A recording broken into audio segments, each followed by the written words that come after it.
మొన్ననే అటవీ శాఖకి సంబంధించి పవన్ కళ్యాణ్ గారు ఒక వీడియో ప్రొజెక్ట్ చేశారు. దాన్ని మనం మాట్లాడుకున్నాం, పలు దఫాలు చెప్పుకున్నాం. చాలా అద్భుతమైన ఆలోచన చేశారు.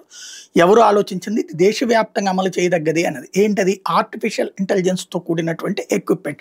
అది అడవుల్లో పెడితే దానికి దరిదాపుల్లోకి ఏనుగులు వచ్చినప్పుడు ఆ ఏనుగులకి గమనించగానే ఆ ఏనుగులు వచ్చినటువంటి విజువల్‌ని ఇక్కడ అటవీ శాఖ అధికారులకి అలర్ట్ చేస్తుంది. అట్లాగే పబ్లిక్‌ని అలర్ట్ చేస్తుంది. అట్లాగే తుపాకీ శబ్దాలు వినిపిస్తాయి. దాంతో ముందుకొచ్చే ఏనుగు పారిపోయి వెనక్కి వెళ్ళిపోతుంది.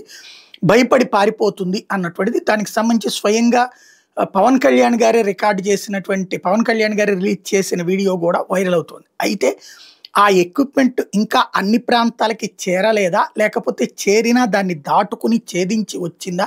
దాన్ని పట్టించుకోకుండా వచ్చినాయో తెలీదు గానీ, మళ్ళీ కుప్పంలో ఓ పక్కన కుకి ఏనుగులున్నాయి. ఇంకో పక్కన ఆర్టిఫిషియల్ ఇంటెలిజెన్స్ సంబంధించిన ఈ ప్రక్రియ ఉంది. వీటన్నిటి మధ్యన తాజాగా చంద్రబాబు గారి సొంత నియోజకవర్గమైన కుప్పం మండలంలో ఉన్నటువంటి కూరమాయపల్లిలో ఏనుగులు వచ్చి జనం మీద పడ్డాయి. అక్కడ ఉన్నటువంటి ఒక వ్యక్తి కిట్టప్ప అనేటటువంటి వ్యక్తిని తొక్కి చంపినాయి. అట్లాగే ప్రజల్ని భయభ్రాంతులకు గురి చేసినటువంటి సంఘటనతో పరుగులు పెట్టారు ప్రజలు. ఆ ప్రాంతంలో విధ్వంసం సృష్టించిన ఏనుగులు.